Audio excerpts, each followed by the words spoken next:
Welcome to Board Gamers Anonymous, episode 191, BGG's Hotness October Take. We'd like to thank all of our Patreon backers for helping us bring you a brand new episode.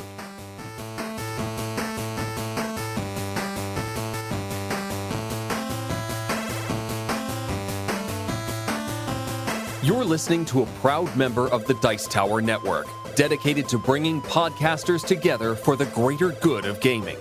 It's sort of like Voltron, but with better lip syncing.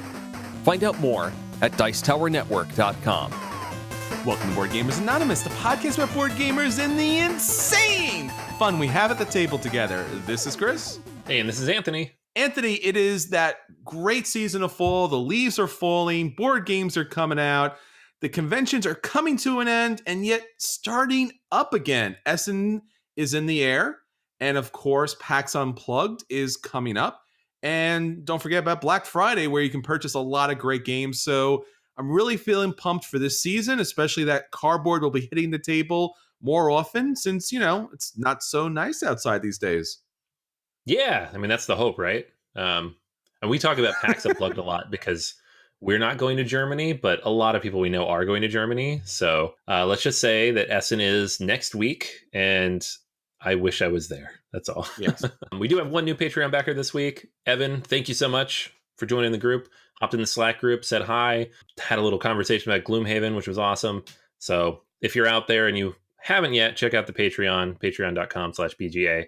And it's a pretty cool group. You can hop in the Slack and we're all chatting about the games we've been playing lately. Yeah, it's kind of like a super think tank for board gaming. Anything you ever wanted to know about board gaming or how you should proceed or what you should pick up. Great group. And we really want everyone to join. So don't forget, patreon.com/BGA. Join us there, join our Slack group, and get some brand new episodes just for you. All right, Anthony. So that's part of what's going on with BGA, but we got something else going on with BGA that we want everyone to know about, and we want everyone to participate in. So what's coming up? All right. So I mentioned this last week. I mentioned it the week before, but I'm going to mention it again because I know how many people listen to this podcast and I know how many people have entered the contest. And come on, guys. Come on. You're in trouble with Anthony. Yeah. We are running a contest right now. And what we're asking you guys to do is give us your list of your top 20 or 10 or 30 or whatever it is games. There is a link in the description of this podcast or pinned to the top of the Facebook page or at the top of the website, boardgamersanonymous.com. Click on any of those links and you'll be taken to a form. All you have to do is paste in your favorite games. I'll take care of the rest. I'm putting it in the spreadsheet. I'll organize it. You don't have to number them or anything. Just throw them in there. Whatever number of games you want to put in there, up to 20, and we will get you into that contest. And the way it'll work is we're going to have our listener top 20, 30, whatever it is. And this is how we're going to figure out what it is. But at the same time, the person who wins this contest, which will be drawn at random, is going to be able to pick one of the games from that listener top list to be sent. So at this point, you know, there's no reason not to do it. It takes 5 minutes and you get a pretty good chance of getting a free game out of it. And who knows, we might pick 2 winners out of there, depending on how many people enter. So hop on over there. We're doing it till the end of October. So you're going to hear this announcement next week too. And then hopefully, you know, we'll get a good number of people hop in there and let us know what their favorite games are. We've had a lot of good entries so far. And we definitely want as many of you out there as we can to enter the contest this year. But Anthony, what are the odds that someone listening to this podcast actually likes board games and wants a free one? Come on, man. Yeah, right. I think we're safe to say all of you should do this. But seriously, yeah, just let us know what your favorite games are. And I think it'll be pretty fun. We want like a good representative list of, you know, we know what our favorite games are, and we would like to know what yours are. This is not a list we've been able to put together before, and we're hoping to be able to have an interesting list. It's kind of a good cross-section of everybody out there here before the end of the year. Absolutely. It's the right time of year. Voting is coming up, not just in America, but around the world. All different countries are voting. We want you to vote. We want to hear your voice. We want your games to be part of the greater BGA collection. So please let us know. All right, Anthony. So that's what's going on with BGA. What's going on with our listeners, man? What is our question of the week? Question of the week is one of our most engaged questions to date. We had over 50 responses, so thank you everybody who hopped on Facebook or Twitter and answered the question, what game do you love but find it very hard to get to the table regularly? I'm in marketing, so this was very much like a pain point question. It's like, it triggered a lot of people of like, this is the game I want to play and no one will play it with me. So we got a lot of good responses.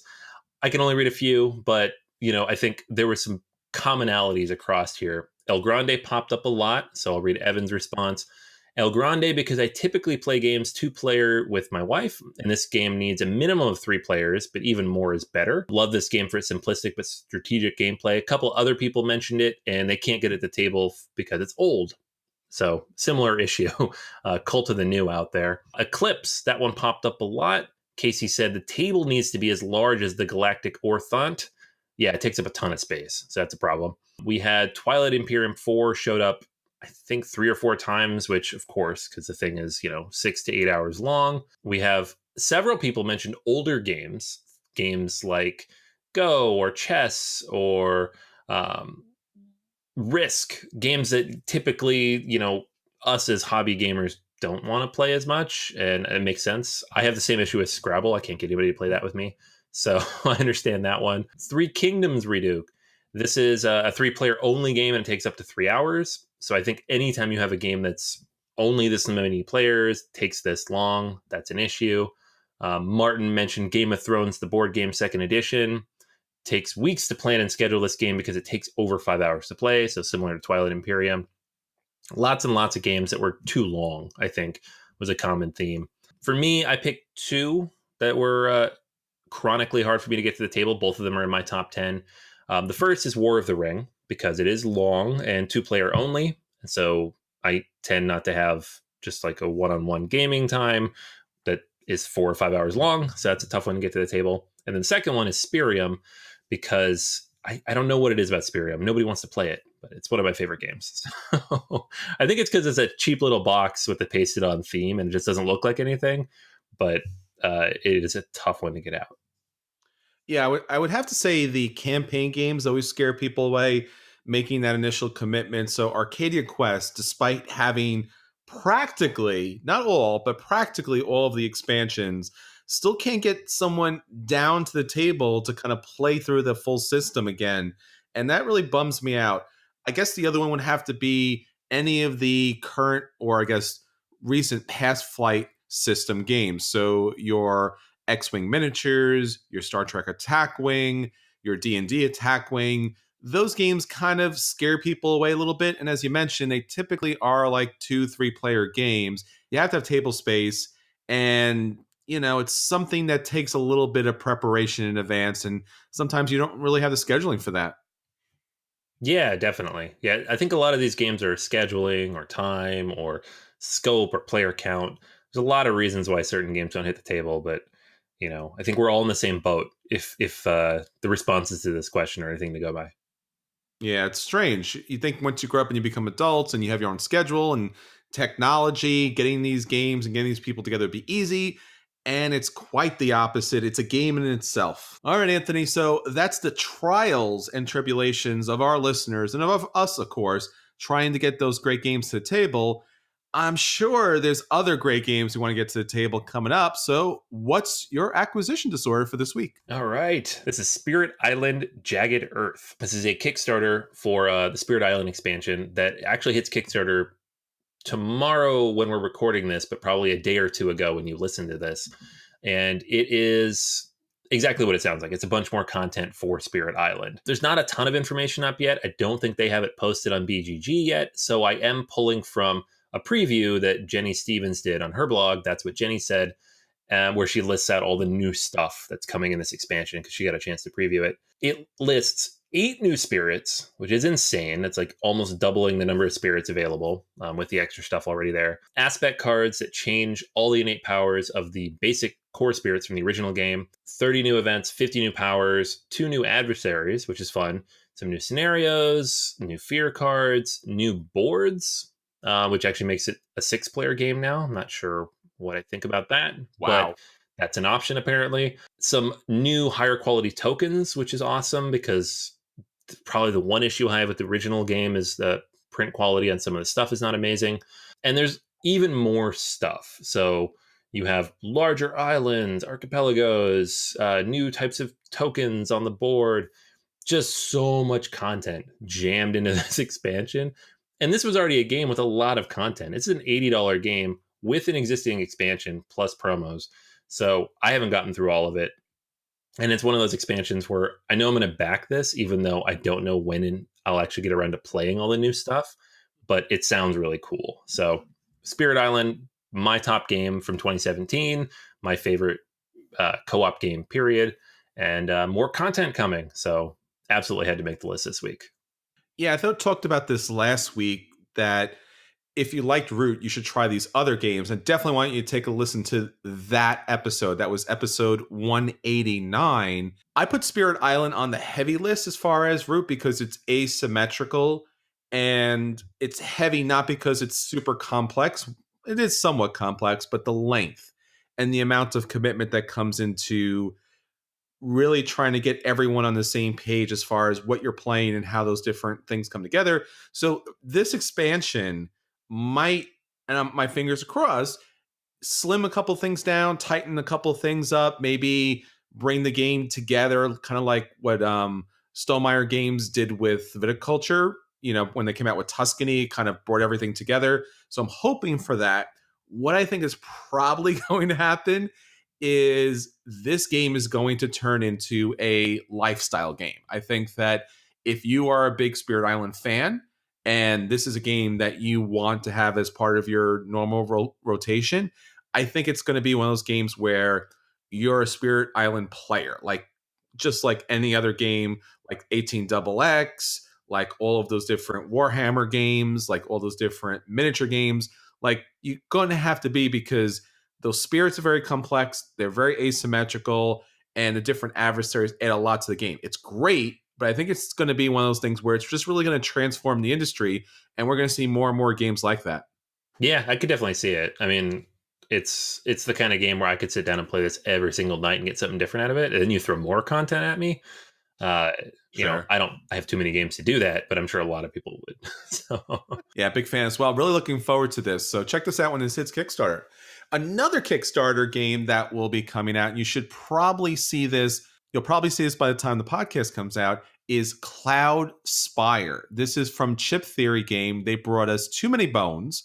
Now, even if you haven't played Too Many Bones, you probably have seen the outstanding artwork and the beyond belief components of their games. The chips, the dice, everything in their games is just the top quality from pretty much anything in board gaming that we're seeing currently. Cloudspire is a board game version of a medium weight MOBA. Now, what a MOBA is, if you haven't played it previously, it's a multiplayer online battle arena. So this is Defense of the Agents, or also known as Dota or Dota 2, League of Legends, Heroes of the Realm, a lot of these different games out there that it's all about having your particular hero that's trying to knock down the forts and the final main castle of the enemy team. And you have your minions that are kind of fighting on your side, but are basically there to be kind of meat shields.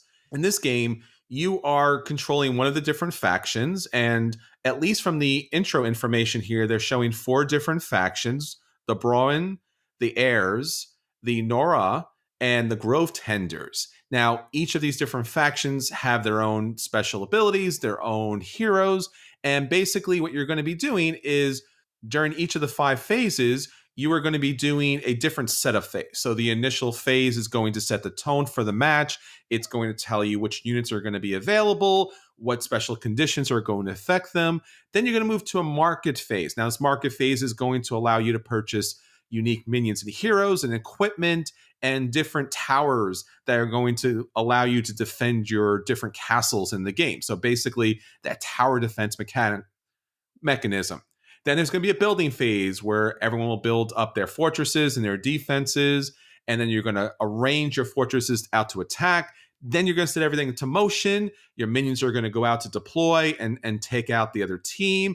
And you're going to run out there with your hero and try to gain experience points, upgrade, and hopefully win the game. So having this very, very popular game mechanic in board game form would be fantastic. Now, it's been tried by some other games, like Rum and Bones in particular. It really hasn't done so well, but I am really excited that Chip Theory Games is going to knock this out of the park. As I said, production's been fantastic, artwork has been innovative, but generally they have an attention to detail that I don't see in a lot of other games. So this is really fun, going to be on Kickstarter. Jump on Kickstarter and check this out. Yeah. I mean, this looks really cool. I think it's funny that both the games we picked this week launch on Kickstarter the same day. So that's going to be maybe a problem. we'll have to come back to this in about a month and see which one came out on top in terms of money, because I think they're going to be pretty close. All right. We'll make a gentleman's wager here to see which one comes out. Yeah, I mean, Cloudspire might have a jump start because that's going to be a $150 game probably, but Yeah. We'll see.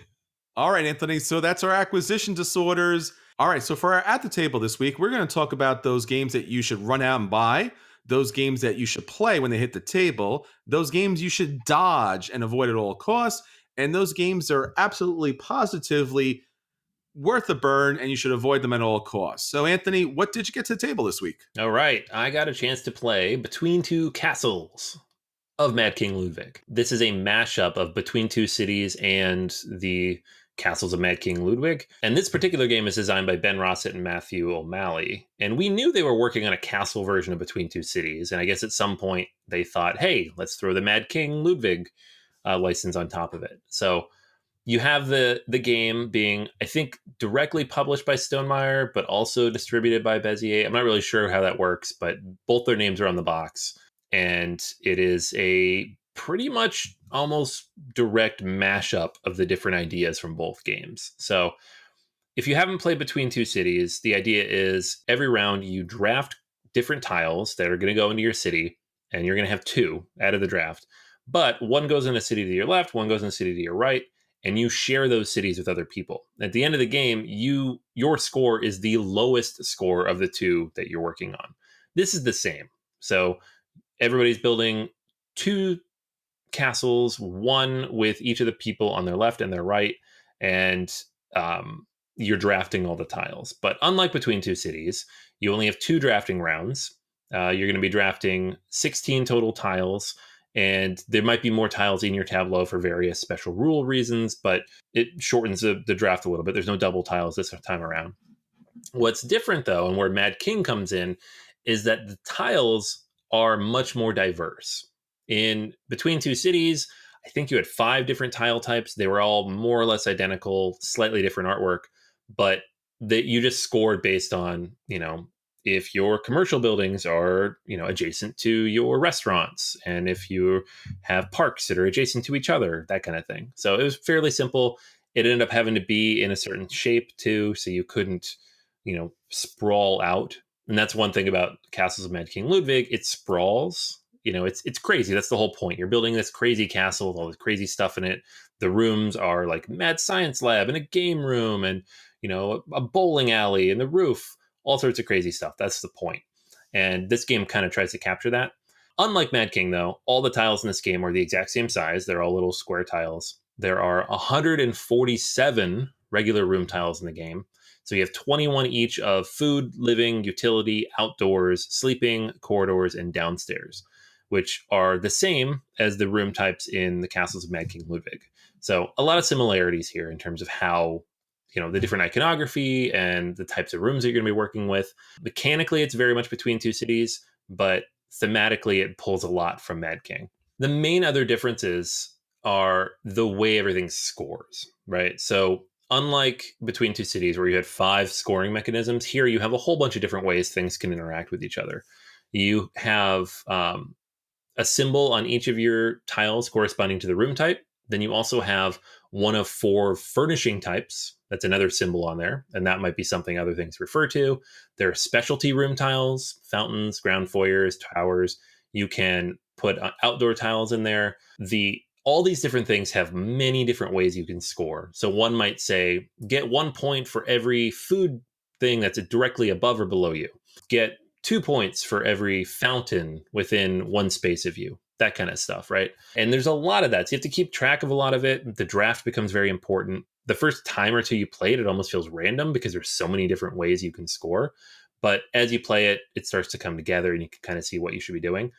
The trick here, too, is you can get bonuses. So if you get 3 of the same type of building, then you get to take a special bonus action. And the bonus action is different for every building type. So if you get it for the food buildings, per se, or food rooms, I should say, you get to draw 5 tiles and keep 1. If you get for utility rooms, then you get to draw 3 of the bonus cards, which again are similar to Mad King Ludwig. You keep 1, and that's extra scoring at the end of the game. And so there are different options of these for all 7 room types. So lots of things to keep track of. And then if you get 5 of any of those types, you get to just take one of the specialty tiles from the main, segment in the middle of the board. So you go around and you do this. When you start out drafting, it's 9 tiles in hand. You're going to pick 2 every time. And then you reverse order and do it all again in the reverse, direction. And in the end, you're going to have somewhere between 17 and 20, 25 tiles in front of you in some crazy order. And that's your castle. And then you score it on this ridiculous, crazy score sheet because you really have to write down the score for every single tile. Like you can't really add it up in your head. If you do, you're probably going to get it wrong. There's just every tile is a little bit different. Keeping track of it all is a little bit tougher. There's a lot going on. So kind of similar to Mad King in that way. You look at the 2 scores in front of you, you pick your lowest, and who has the highest low score. And that's the winner of the game. Similar to Between Two Cities. So it is similar to both games in a lot of ways, unique in its own way somehow. You hear all that and it sounds familiar, but it feels different. It's not the same feeling you get from playing Between Two Cities, which is a very short, accessible game. Between Two Cities is almost a gateway game that you can bring out and it plays up to 7 and you can get it done in 15 or 20 minutes. Very easy to teach and it's just done, right? Mad King Ludwig, on the other hand, is a game that should take 90 minutes, frequently takes 2 to 3 hours because of the auction mechanism in there. And while the tableau building is fun, the other parts can bog it down a little bit. It's definitely not a gateway game. This one sits in the middle, I feel. Our first play was a little over an hour. Subsequent plays were 30 to 45 minutes. Once everybody knows all the tiles roughly, it could fly pretty quickly. But you always have kind of the discussion element of the game, right? It's very social. Between Two Cities, there's not a lot of discussion to be had. You're like, I have a restaurant. Boom, we're going to put it here or here. In this game, it's like, well, I mean, now that we've picked these 2 tiles, you want to put it here, you want to put it here, we want to build towards this, we want to get this bonus, we're going to do this. What tile did you put on that other city or that other castle? Oh, maybe we want that over here instead. That part of the game lasts a little bit longer. I think that's where all the extra time comes in. And I like it. I like that a lot. I mean, it makes it a much more engaging. There's just a lot more to do and discuss in this game than there was in, either of those other 2 games, to be honest. I think it's a perfect fit somehow. I don't know. Like when I first heard of this, it felt like just kind of slapping the Mad King name on there. But I think it really changes the Between Two Cities formula. It makes it more engaging. It makes it more interesting. It makes it more of a game, whereas Between Two Cities was a gateway that I bring it with me pretty frequently, but I'm not like psyched to play it. It's just easy to teach and bring new players in on. This game I'm excited to play. So I think Between Two Castles of Mad King Ludwig is definitely a game worth checking out. I think if you have either of the other 2 games, this game sits in a different space and it is worth picking up. If you want a good tableau builder, a little bit of drafting in there, and plays up to 7, which a 7-player game in under an hour, I can think of 3. And so this is now a new entry into that category. Well worth a buy if you're looking for that type of game. Yeah, this is really surprising to see that it incorporates so many of the mechanics, as you mentioned, and it wasn't just kind of a reskin of the game, which honestly desperately needed a reskin. Still a very good game, and it's surprising to see that for you, even if you own both of the other games, you would still purchase this outright. I think so, yeah. And I'll be honest, like I don't like the Castles of Mad King Ludwig. I'm not a fan of the game. It drags on too much. It's not very, I don't know. It's just not a whole lot of fun for me. But other people at the table who do like that and also like Between Two Cities, they indicated this totally sits outside of both of those. And it was interesting. It is Between Two Cities, but more complicated, but I think there's room for that. Yeah, I think my review of the palaces of Mad King Ludwig was kind of in the same space, that the game earned its own slot, which was good. But another way, the people who have already played the Castles of Mad King Ludwig felt like they already had that experience. So it was a little hard to get them to the table. So maybe this kind of like parks itself right in the middle of the two. People who've already played Between Two Cities might feel like, hey, I've already played that. Some of the mechanics here. So I don't know. I'm not sure if this is going to have a lot of time on my table. Did people want to play this game again and again? Yeah, definitely. We played it twice the first night and then, they asked me to bring it back. It was a little bit tougher of a sell. I think the only reason it was easy to get to the table that first time is that one of the players had pre-ordered it. So they were excited too. And they're like, oh, two people are excited. And that's usually a good combination to get people to sit down. The thing I think that this game's going to be good for, though, is, again, that high player count. Most games that say they have a high player count don't do it. It's not worth it. This game, the game is no longer if you play with 3 than if you play with 7, because you're drafting and it's all simultaneous. So the game works well at those higher player counts and you get a meaty experience. So it's similar to like a Seven Wonders in that you can play with a whole bunch of people. It doesn't drag longer. It's still only an hour. And then, let's say you have 6 or 7 and you're waiting for 2 people to show up. This game's not going to kill your night. Or you're not stuck playing a party game. So I think that's the reason I'll keep lugging it with me. And that's the reason I always have Between Two Cities in my bag. I think the most important thing is people, hopefully they don't look at the box and say, oh, another Mad King game.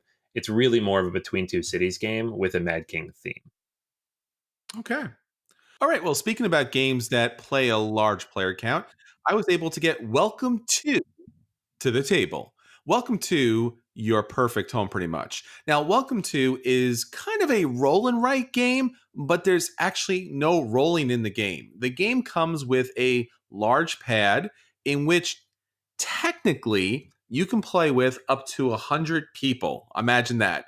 Because each sheet is going to be the individual player board. Now, you probably played Quicks before or a lot of those other roll and write games, and there's not too much different here. There's a little more complex. So, as I said, instead of rolling dice, what you're going to be doing is flipping cards over.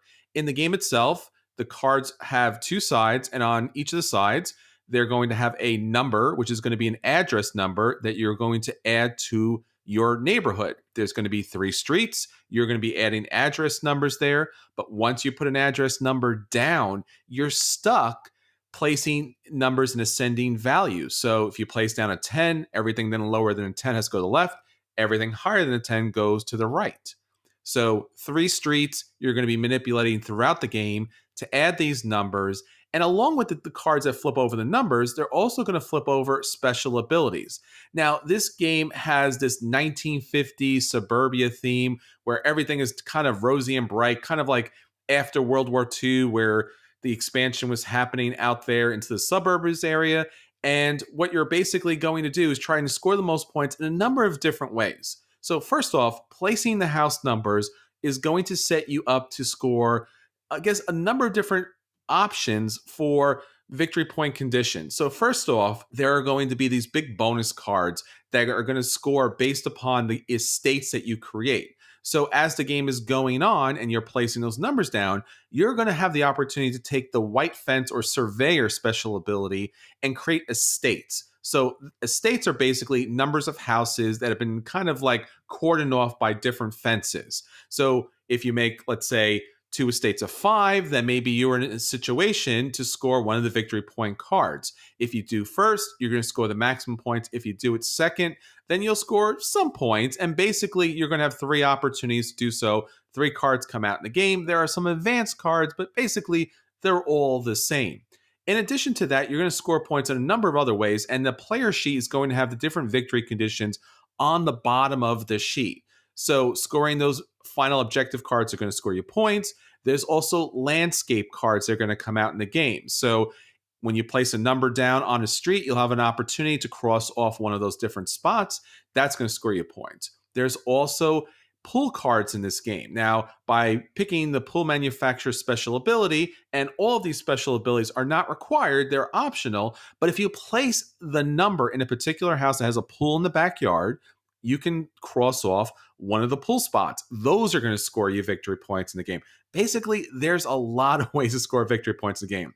Not to mention the real estate agent. This is another special value card that's going to allow you to add a multiplier to the states that you create. So you can have estates for 1 all the way up to 6.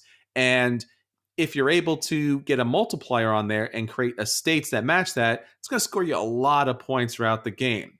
Now, placing those numbers are challenging, and the game gives you some opportunities to kind of mitigate that challenge. So there's the temp agency that's going to allow you to adjust the number of the house at least down to 2 or up to 2. So you can really manipulate the number and you can go much higher. So the cards go up to 15, but you could actually have a 17 in the game. In addition to that, there's the red mailbox, or also known as the BIS. The BIS is going to allow you to place the same number back to back with another house. Now, when you place a fence, it can't split these because you might have 7A and 7B. It's got to stay in the same state, but it's not too much of a problem. If you do that too much, you're going to lose victory points in the game. And if you can't place a number at all, that's going to eventually add up to negative points in the game as well. So at the end of the game, once someone has filled up all of their numbers in their neighborhood, then you're going to count up your points, do your multiplication, minus those negative points, and finally come to a victor. The theme in this game is kind of fun. The artwork is very light and whimsical. You know, it plays, as I said, technically up to 100 people, and basically having a game that can play any number of people at the table is a great time. Not having those dice is a give or take kind of situation. Some people miss those as far as like rolling the dice and getting that kind of adrenaline thrill. Other people like the kind of the AP challenge of like, well, how many numbers are in the deck and how many can I play and what's the opportunity for those things to come out? So there might be a little AP in the game, but there really shouldn't be. So welcome to Gets a Play for me.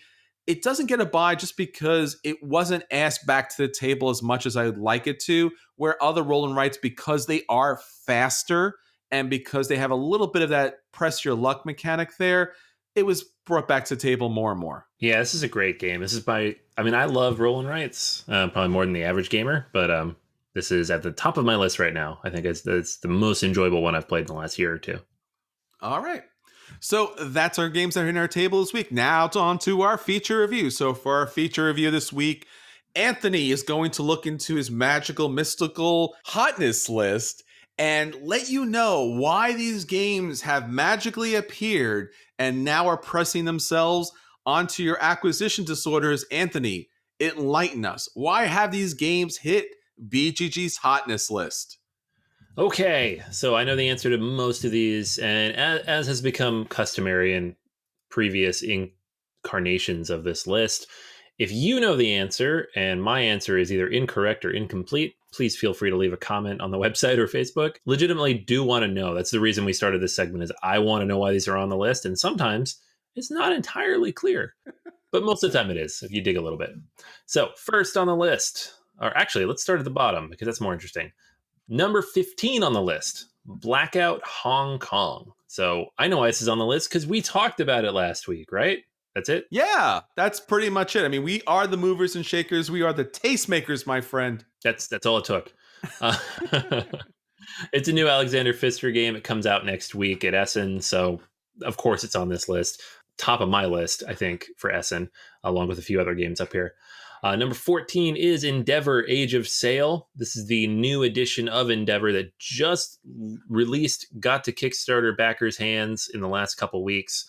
I actually got a chance to play the new edition just last week, and hopefully get a chance to play with some of the new stuff they've added in as well in the expansions. But that's why that's one up here. Number 13 is Teotihuacan, City of Gods. This is a brand new game that is launching next week fantastic. Had a chance to play this back at Origins. Really, really excited to get my hands on this one. Simone Luciani, the guys behind Zolkin, the Mayan calendar. It's going to be awesome. It's going to be really good. Definitely worth checking out. Moving up the list here, we have Coimbra. Coimbra finally hit mass distribution. So I've seen it at my game store and a couple other local game stores. Other copies have been hitting the table. So that's why this is one jumping up the list right now. It is getting into more hands. Good game, worth playing. Wildlands, next one up. Wildlands is the first miniatures game from Martin Wallace. So this game is releasing right around now. I don't know if it's hit any stores just yet, but there are some copies floating around in the wild and should be some copies at Essen as well. And it's Martin Wallace, and it's miniatures, and the artwork is fantastic. This one coming from Osprey Games. So I think that's all the reasons you need for this one to be jumping up there. Terraforming Mars has a couple of new things coming out. The app launches either this week or next week, depending on which rumor / tweet you read. And then the newest expansion is releasing at Essen as well. That's the Colonies expansion, which is, for me at least, the expansion I've most looked forward to. So I'm excited to get that, probably at PAX. I don't think we're going to get it before that. Spirit Island, this one is up here because of Jagged Earth, which I just talked about 25 minutes ago. So wow, we are that good. We just talked about it and hit the list. Man, woo, hot, right? Baby, hot. It's not even on here as I'm looking. I just know it's going to be there. Root is up here as well. Root is, of course, a fantastic game. So I don't think anything special is happening there other than the fact that it is sold out everywhere and everybody's excited to play it. Not to mention we just talked about it 2 episodes ago, too. Oh, that's right. How did I forget that? Woo, here we go. So hot. Here's one where I feel like our mental vibes got it on the list because this is my most anticipated game of whenever it comes out. Because I don't know when it's coming out, but that's On Mars. This is the new Vital Lacerda game. Ian O'Toole artwork, Eagle Griffin Games. Going to have a big old Kickstarter at some point. I don't believe it's coming up just yet, but people are talking about it. Should be on Kickstarter pretty soon. And there are demos presumably being set up at Essen. So this one's jumping up the list as well. Well earned. Next up is Gloomhaven. Why is Gloomhaven here? It's Gloomhaven, you guys. I think the expansion for this as well. I don't know if they're selling it at Essen. It's been depends on what you read, but it is definitely going to be there to play the expansion for this one. So not that that's a reason it needs to be up on this list. It's Gloomhaven. Another game that we got on the list, Cloudspire. Good job. Woo! Hot, baby, hot. So Cloudspire, the new game from the guys behind Too Many Bones. That one is on Kickstarter right now as you are listening to this. Underwater Cities, next one on there. This is the new game from Vladimir Suchi. So this is a designer we both know and love, Chris in particular, behind Shipyard and Prodigal's Club and Last Will. Last year's Pulsar 2849. This year, Underwater Cities, which looks like a kind of a Through the Ages-ish, kind of card-driven civilization type game, but underwater.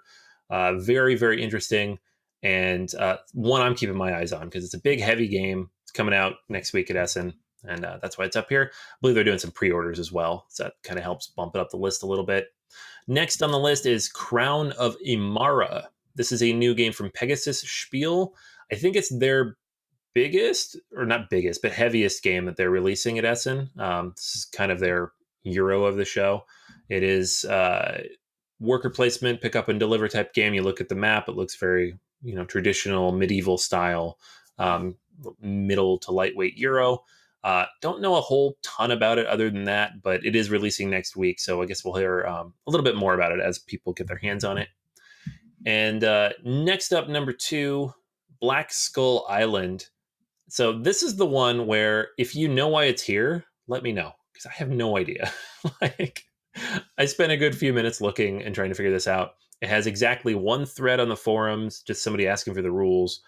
And I'm sure there's a very good reason that it's here, whether it's an ad that's up somewhere or a controversy on another forum. I don't know.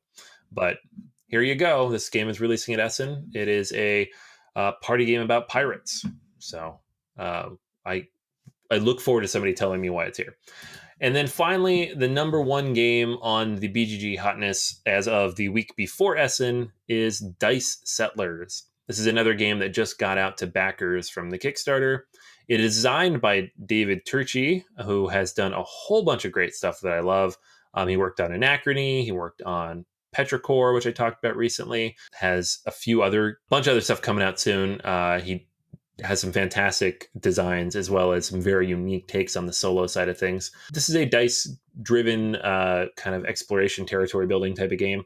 So you'll be using your dice to build up your tableau and explore and settle this land that you're building out. So I had a chance to kind of do a quick preview of this back at Origins. Haven't gotten a chance to play it yet, but it is trickling out, and I'm excited to see how he kind of interprets the 4X category in a midweight that's only supposed to take an hour. So there's been a lot of these like 1 hour 4X games lately. Some of them work, some of them don't. So I want to see how this one works. So there you have it. All 15 games at the top of the BGG Hotness as of middle of October. Well, Anthony, it seems your cardboard Ouija board has done it once again, my friend. We've done it. We're going to get people asking us to talk about their games just to get on this list. That's what we do. In real time, games are burning up from this podcast. It's not even out yet. All right, so that's everything for this week. Until next time, this is Chris. And this is Anthony. And we'll save you all a seat at the table.